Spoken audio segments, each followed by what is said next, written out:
دیکھیے، جو سبق مشکل ہوتا ہے تو میں پہلے ہی بتا دیتا ہوں کہ یہ سبق مشکل ہے، زیادہ سمجھ میں نہیں آئے گا، بعد میں سمجھ میں آئے گا۔ لیکن جو سبق آسان ہے اس کا تو بتا دوں کہ یہ سبق تو کچھ زیادہ ہی آسان ہے الحمدللہ۔ آپ نے اس سے پہلے سبق میں دلالت لفظیہ اور دلالت غیر لفظیہ پڑھی تھی۔ اس میں سے ہم صرف دلالت لفظیہ کو لیں گے، جس کی آپ نے تین اقسام پڑھی تھیں، جس میں دلالت لفظیہ کی وضعیہ ہوتی تھی، پھر تبعیہ ہوتی تھی، اور عقلیہ ہوتی تھی۔ تو وہ جو دو اقسام ہوتی تھی، تبعیہ، طبیعت جس بات پر مجبور ہوتی تھی جو لفظ نکالنے پر، اسی طرح عقلیہ، کہ اس میں عقل کا دخل ہوتا تھا، ان دونوں کو چھوڑیں۔ صرف جو پہلی قسم تھی، وضعیہ، اس کی ہم آج تین اقسام پڑھیں گے، اور اس کے بعد بھی ہم اسی کی اقسام سے آگے بات کریں گے۔ اچھا، وہ جو تین اقسام ہیں تو ظاہر سی بات ہے ان تین نام بھی ہوں گے، یعنی آج کے سبق میں آپ تین نئے الفاظ بھی سیکھیں گے۔ تو اس سے پہلے کہ نصاب المنطق کا سبق نمبر 7 شروع کریں، میں آپ کو کچھ سمجھانا چاہتا ہوں۔ دیکھیے، ایک تو ہوتا ہے موضوع، ایک ہوتا ہے موضوع لہو۔ یہ کیا ہوتا ہے کہ ایک والد نے اپنے بیٹے کا نام زید رکھا، تو والد تو واضح ہوا، وضع کرنے والا، اور اس نے نام رکھا، وہ جو نام ہے وہ زید ہے، وہ ہے موضوع۔ لفظ زید وہ ہے موضوع۔ تو ہم یہ کہہ سکتے ہیں کہ وہ ورڈ ہوتا ہے۔ اچھا، چونکہ زید وہ ایک بچے کا نام ہے، تو جب زید وہ والا نام لیا جائے گا، یعنی وہ ورڈ بولا جائے گا زید، تو موضوع لہو پر دلالت ہوتی ہے، یعنی اس کو کہیں آپ آبجیکٹ۔ ایک بات سمجھ میں آئی ہے؟ میں آپ کو اس کی ایک مثال دینا چاہتا ہوں۔ فرض کریں کہ کسی شخص نے کہا قرآن، اس لفظ سے کس موضوع لہو پر دلالت ہوئی، یا یہ لفظ دیکھ کر یا پڑھ کر یا سن کر آپ کے دماغ میں کیا آیا؟ اور وہ تھا قرآن پاک، پورا قرآن پاک، یعنی مکمل قرآن، کہہ لیں کا یوں کہہ لیں کہ مصحف۔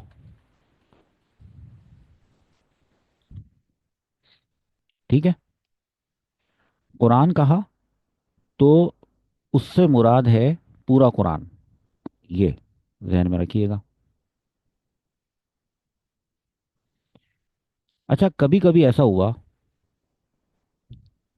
کہ کسی نے، کوئی حائضہ تھی اور قرآن پڑھنا اس کو منع تھا، تو کسی نے سنا کہ وہ عربی میں کوئی عبارت پڑھ رہی تھی، تو اس نے اس کو ٹوکا کہ تم یہ نہ پڑھو۔ تو اس نے پوچھا کیوں؟ تو بتانے والے نے کہا کیونکہ یہ قرآن ہے۔ دراصل وہ جو عبارت عربی میں پڑھ رہی تھی وہ قرآن پاک کی ایک آیت تھی، اس کو پتہ نہیں تھا۔ ٹھیک ہے؟ تو اس نے اس کو بتایا کہ یہ جو تم پڑھ رہی ہو یہ قرآن ہے۔ کیا کہا اس نے؟ کہ یہ جو تم پڑھ رہی ہو یہ قرآن ہے۔ تو اس کا مطلب یہ ہوا کہ اس نے لفظ جو بولا وہ یہی قرآن لفظ بولا، لیکن اس کی مراد جو تھی وہ مراد قرآن پاک کا ایک جز تھا، ایک آیت تھی، پورا قرآن نہیں تھا۔ یعنی قرآن کا ایک جز،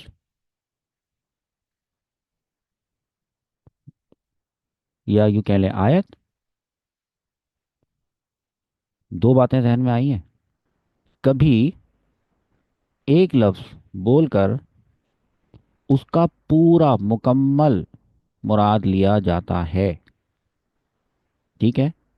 اور کبھی وہی لفظ بول کر صرف اس کا ایک پارٹ، اس کا ایک حصہ مراد لیا جاتا ہے۔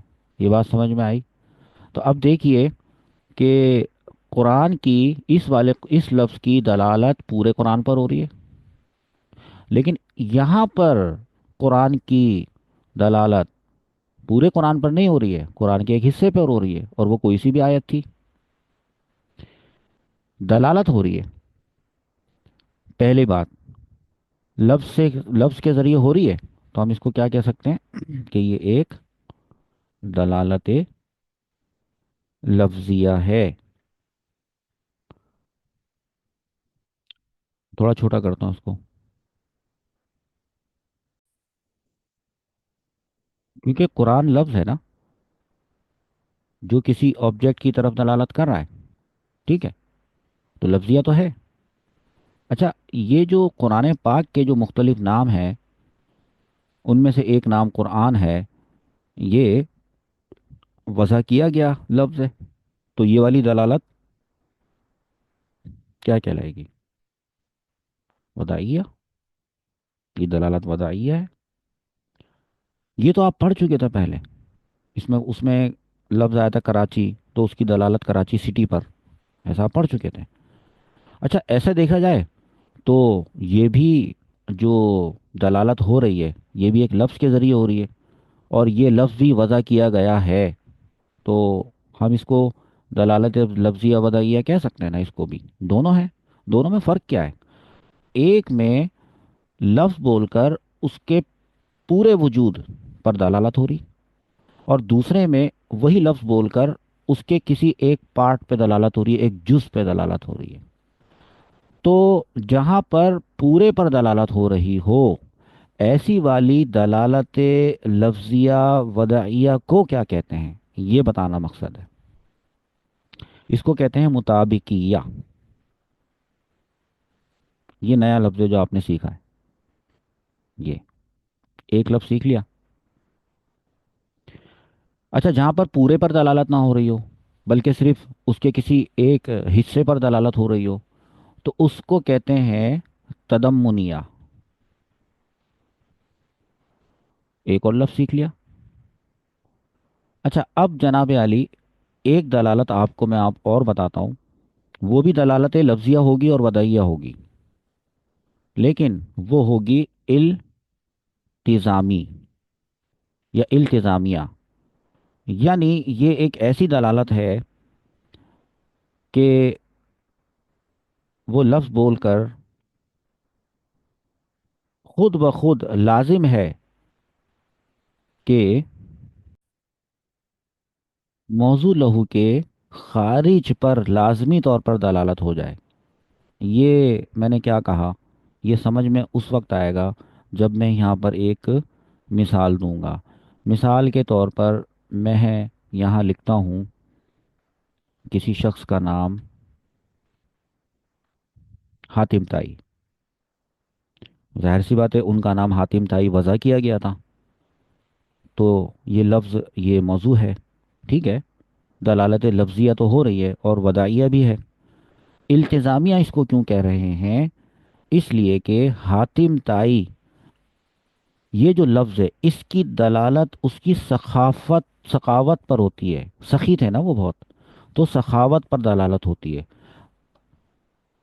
میں لکھتا ہوں یہاں پہ سخاوت۔ حاتم تائی جیسے ہی پڑھا سنا تو لفظیہ بھی ہوا وضعیہ بھی ہوا، لیکن التزامی طور پر، لازمی طور پر سخاوت پہ دلالت ہوئی۔ ایک بات ذہن میں رکھیے گا، ابھی یہ خارج اور داخل کی میں ایک بات بتاتا ہوں آپ کو، یہ امپورٹنٹ بات ہے۔ جب مطابقیہ میں قرآن بول کر پورا قرآن مراد تھا، تو یہ تو پورا قرآن قرآن میں داخل ہے، جی ہاں داخل ہے۔ اور جب پورا قرآن مراد نہیں تھا، بلکہ کوئی ایک آیت مراد تھی، تو وہ آیت قرآن میں داخل ہے، جی ہاں داخل ہے۔ لیکن جب التزامیہ کی بات کرتے ہیں، تو حاتم تائی بول کر سخاوت پر دلالت ہونا، تو کیا سخاوت جو ہے وہ حاتم تائی کے میں داخل ہے؟ مطلب اس انداز میں کہ سخاوت